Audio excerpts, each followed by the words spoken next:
But I will tell you this: there's a difference between sitting beside a brother.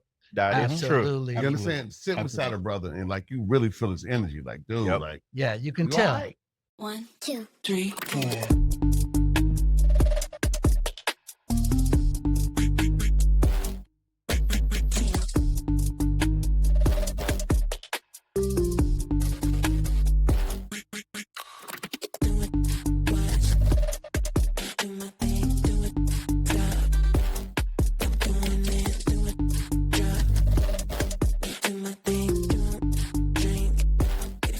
Hey, what's up, everybody? And welcome back to another exciting episode of Mike Unplugged, Igniting Your Future. I'm your host, Mike. And as you can tell, I'm coming to you outside of my studio.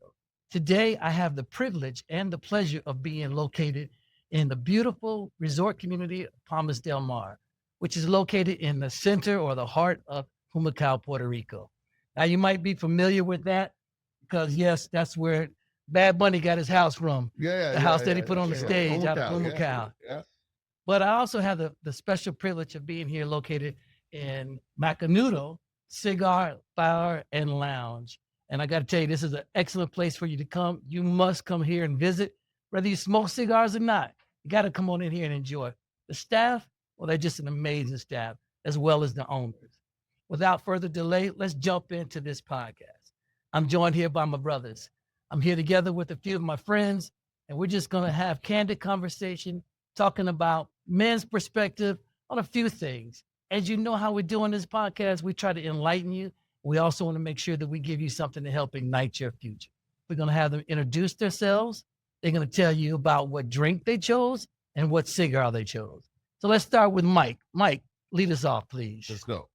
So we've been here a while while Mr. Mike was setting up, getting this right. So I started with the Rittenhouse, which I'm having a little taste of, but also I have Uncle Nearest Rye. So I'm gonna let Mr. Mike tell you about why we love Uncle Nearest Rye, but I love it because it's such a great drink to pair with a great cigar. And the cigar I'm smoking is an Alec Bradley, made in Placencia House. So yeah, great cigar. So that's how we doing it today. All right. Yeah. Great. Thanks, Mike. Philly. I'm enjoying it as well. I am having Uncle Nearest Rye for the first time. Very smooth, very nice. I'm liking it a lot. All right, Uncle Nearest, look out now. Yeah. Julio. I'm Julio. Also having Uncle Nearest for the first time in an old fashioned. I do like old fashions, and having Uncle Nearest in my drink is nice and smooth. I'd highly recommend it. Excellent. Ty, my man Ty. Hey, I'm Ty. This is I'm a team player, so Uncle Nearest, and they my old faithful La Gloria Series R cigar. It pairs well with it, and it's middle of the road. It's not harsh. It's not too light. Love it. Great. And like I told you, we got an amazing staff member sitting here with us, Andre. Andre, welcome. I'm Andre. I'm drinking a nice sparkling water with some aromatic bitters, and I'm smoking an Estico from Plasencia, a Reserva Original. All right. And I'm Mike. Like I said, the host. And I love Uncle Nearest. I got turned on to Uncle Nearest. Kind of embarrassed to say I didn't know. I didn't know the story and the history behind it. I chose Uncle Nearest because I'm supporting Nearest Green, who was one of the first master distillers for Jack Daniels. And also I'm supporting Fawn Weaver, who is now the CEO of Uncle Nearest Whiskey. As you can see, we got a bottle sitting there, Uncle Nearest Rye sitting there. So, hey, guys, let's toast up. Salud. Salud, my brother. Salud. Salud. Cheers, brother. I'm the baby in the group, probably in smoking cigars.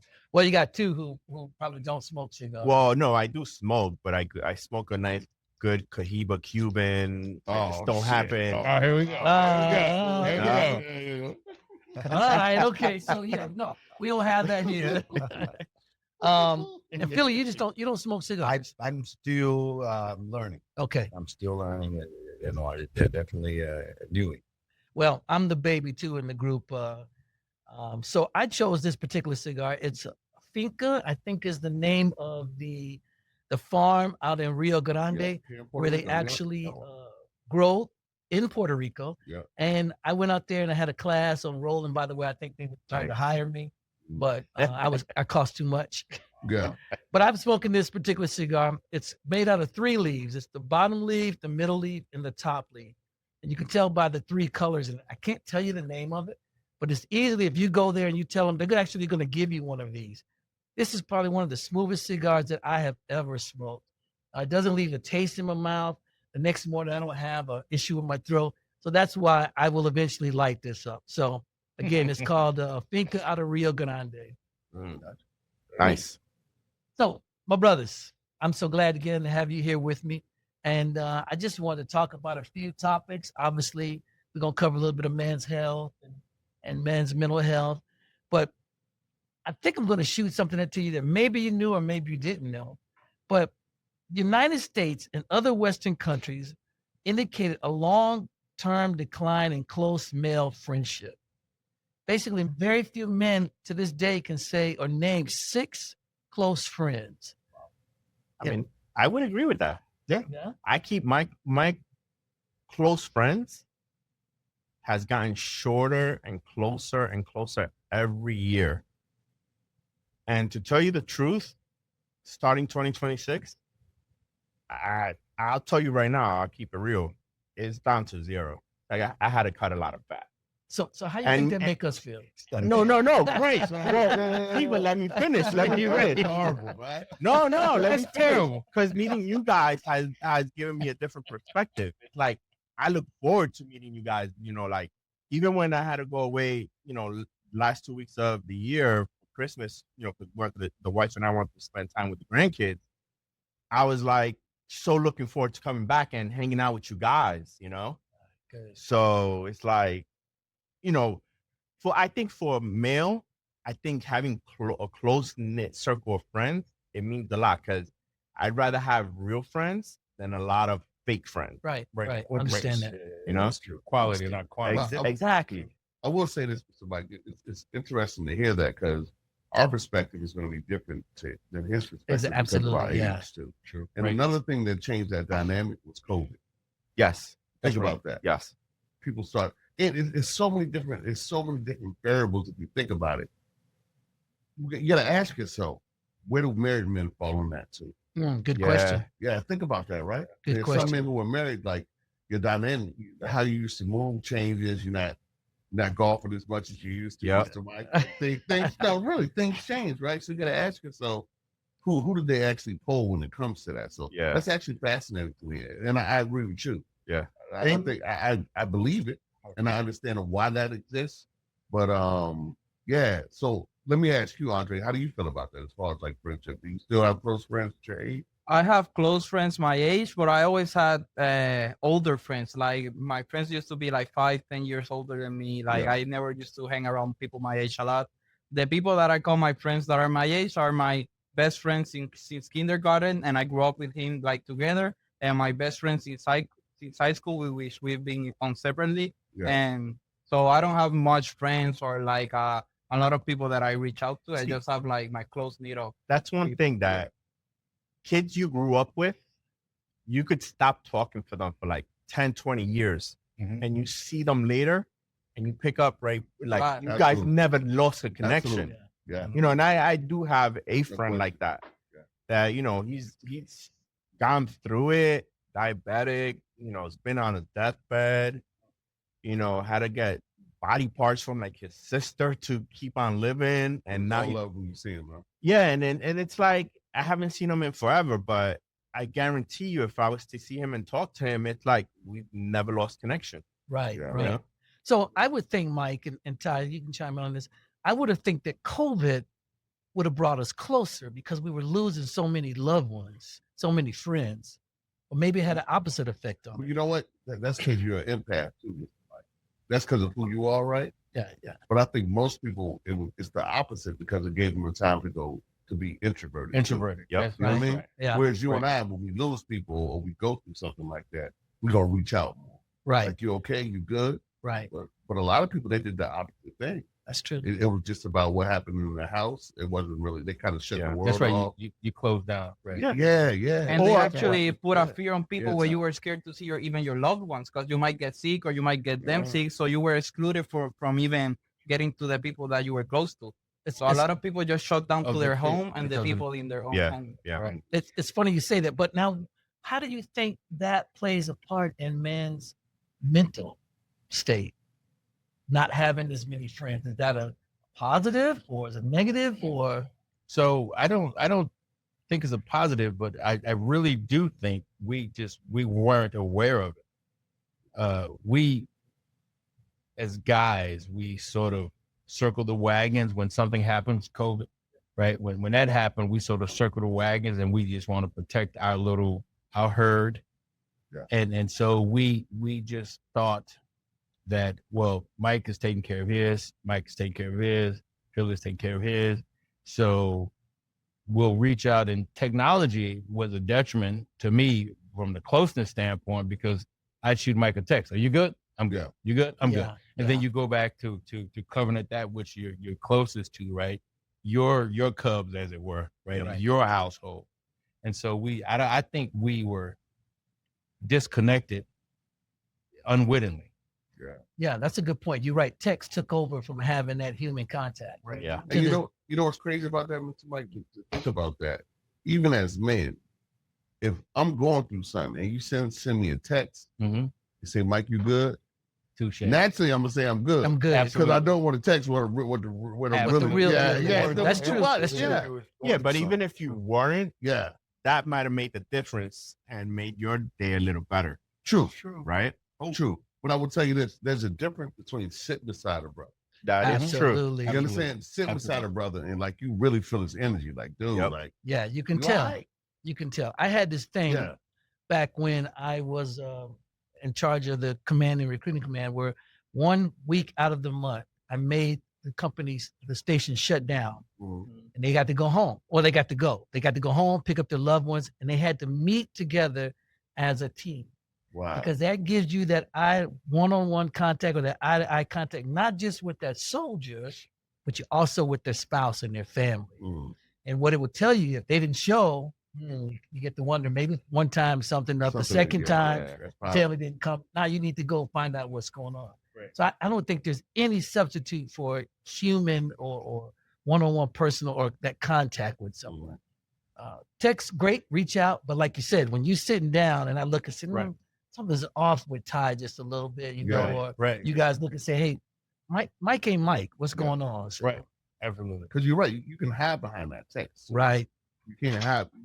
We know that there's a spirit that moves between us as friends, right? Right. So sometimes we just understand that, like, dude, yeah, No, you but say you good, it's but true. I can tell you not. That you're But not good. The world has changed. Like even before COVID, and pretty sure COVID had a lot to do with it. Yeah. But think about it this way: when we went to school, I'm pretty sure that we knew most of the kids in school. Yeah. Like Right. when you were in high school, in middle school, even before that, you knew probably 80%, 70%, Right. 60%, whatever. Now, kids probably know 2, 3 people. Yeah. Mhm. Right. So that's a huge difference. When Yeah. you were in a school with 1,000 people and you know 5. Yeah, Well, that's before you were in school with 700 people, you probably knew 500. Yeah. Like Right. you didn't know them like you knew everything, but you knew their You knew name. everything, yeah. faces. You know their what's song. up, Right. Right. You probably play with their brothers and sisters. So the world has changed to where Oh yeah, it's been people don't know changed. each other. But that's because half of these kids are born with an iPad in their hand. That's right. Yeah. you You mean know? that babysitter? Yeah. Yeah, Right. exactly. Right. Technology, all these games that you can collaborate online. That's where they're meeting at. That's where Yeah. they're talking. Roblox, for example.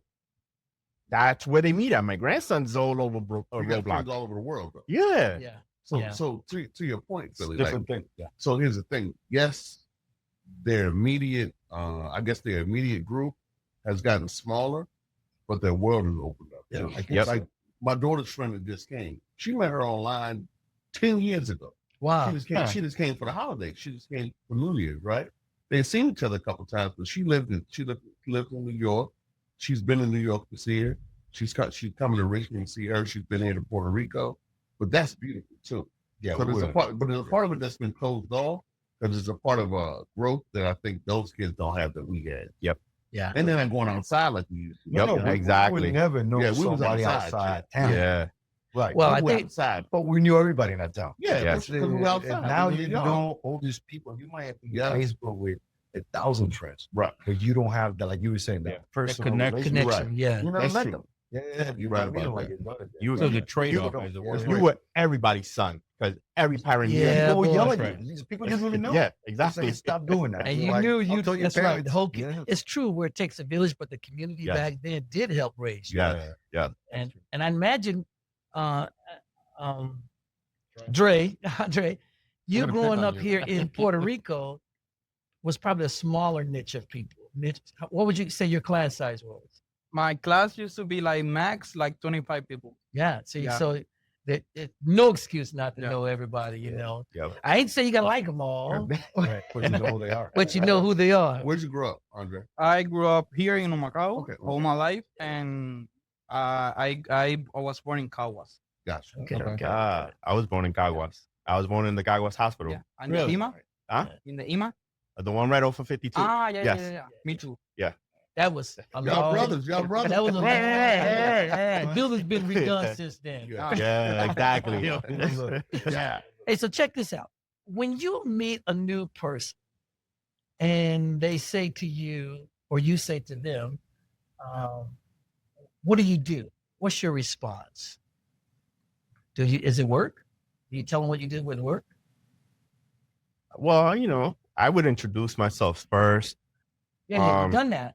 And they say, hey, Julio, what do you do, man? Yeah, then I tell them what I do. I tell them, I own a business. Okay. I do a lot of contract work as well on the side besides owning the business. Like I have many things going on. Yeah. What about anybody else? Basically, you start off with work. Here's the thing, it's Mike. For me, it always depends on the intent of the person that's asking. Okay. That's true. Because and me and Ty talk about this a lot. There are times we've been in spaces where people ask us what we do because they feel as if we don't belong in that space. Yeah, that's true. Uh, Yeah. That's I something can different. see that. Yeah. Yeah, that's something different. Yeah. So, Yeah. So it all depends on the intent of the person that's asking. Yeah. so where I was going with this, and I read this today, and I was like, man, that's I've never done that before. When I meet somebody and they say, hey, what do you do? Why don't we tell them what our hobbies are?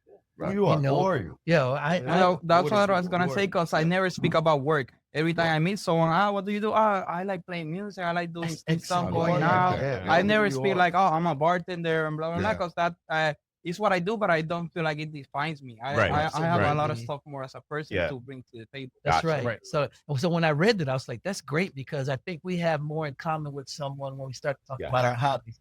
If I told Mhm. someone, oh man, I love to play golf. Yeah, me too. Now, we got some sort of connection. Started But I mean, that's how I met you guys. Yeah, The yeah. first thing. Right. Yeah, I'm trying to get out there. I'm no good, but I'm trying to get out there. well, I wasn't gonna say that. You're working on it. You got but I think that's a great thing to do. I'm glad to hear, Dre, that you do that. Because I think you find out that you have more in common with someone Yeah. that way than if you got to talking and about it's your work. and it's kind of true because it just happened with him and I. He said he was born in Caguas, and I happen to be born in the same Absolutely. hospital. Connection. Yeah. Got a connection. Yeah. Got a connection. Because people have different lines of work, but that doesn't define them as person. You can That's find right. a police officer and a maintenance person, and Yep. they both like art. So they can be speaking hours and hours about Yeah, art and yeah. don't have anything else in common. Exactly. Absolutely. So when I met Ty and I was sitting at Roberto's when we first met. I don't think I asked Ty. Ty asked me what we did till ages later. Correct. Yeah. Right. So when we first met, it was just about connection. Right. Talk about home, like how we grew up. Talk about he happened to live outside of DC where I used to hang out. Oh, that's crazy, champ. And we were locked in at that point. So you build a bond Yeah. based off of because it doesn't common matter at interests. that point. Yeah. exactly. Yeah. Now I know he's a powerful dude. He did a lot of amazing things. He can tell you more about that. Right. But that gave me more respect for him because I felt like, why you still deal with a popper like me? You say, yeah, we good. Really, really, yeah, really? yeah. I was like, we're good though. Yeah. July 20th, 1984. Now that's a date that a group released a song that posed an intriguing question. That group? Well, that was Houdini. And the question was friends. How many of us have them? It was a catchy tune, but it also shared a light on a crucial aspect of our lives. That concerning trend that we talked about in an earlier part of the episode, that men are having fewer and fewer friends than ever before, and the impact that friendship has on our overall health. Now that's going to lead us seamlessly into our next topic, men's mental and physical health. In episode 2, we're going to address the societal norms that encourage men to, well, let's just say, be men and tough it out and don't share your feelings. Keep those feelings inside. We're going to discuss, is it a culture or is it a generational issue or maybe a mixture of both? So join us for episode 2 of the Cigar Lounge, Chronicles, Brotherhood, Purpose, and the conversation that ignites. Now, don't forget to subscribe, like, follow, and share. Right here. It's real simple. If you're watching this on your TV, go back into your tablets or go back into your phone, like, share, follow, and subscribe. Appreciate your support. It means the world to me. Before we go, let me leave you with 2 thoughts. How many of you have 5 or more friends? Hit me up in the remarks section and let me know. I'm curious to see what your number is. And the last thing is, when you meet somebody new, they ask, what do you do? Try not leading with your job, but lead with your hobbies and your passions. I truly believe that will form a deeper and richer conversation and even perhaps even deepen the connection that you may form. Now, remember to always ignite your future. Oh, last thing. You like this shirt? Hey, this shirt represents the Taíno people of Puerto Rico. It was given to me on my birthday from my daughter Jessica, my son-in-law Ezekiel, and my grandson Raymond. They are not sponsors. They did not give me this shirt or pay me for it, but I like this shirt. It represents the Taíno people. And if you don't know what that is, go online, research it. You'll find out who they are and the importance of them to Puerto Rico. I'll leave in the description where you can reach out and get this shirt or find out more about the Taíno people. And always remember to ignite your future.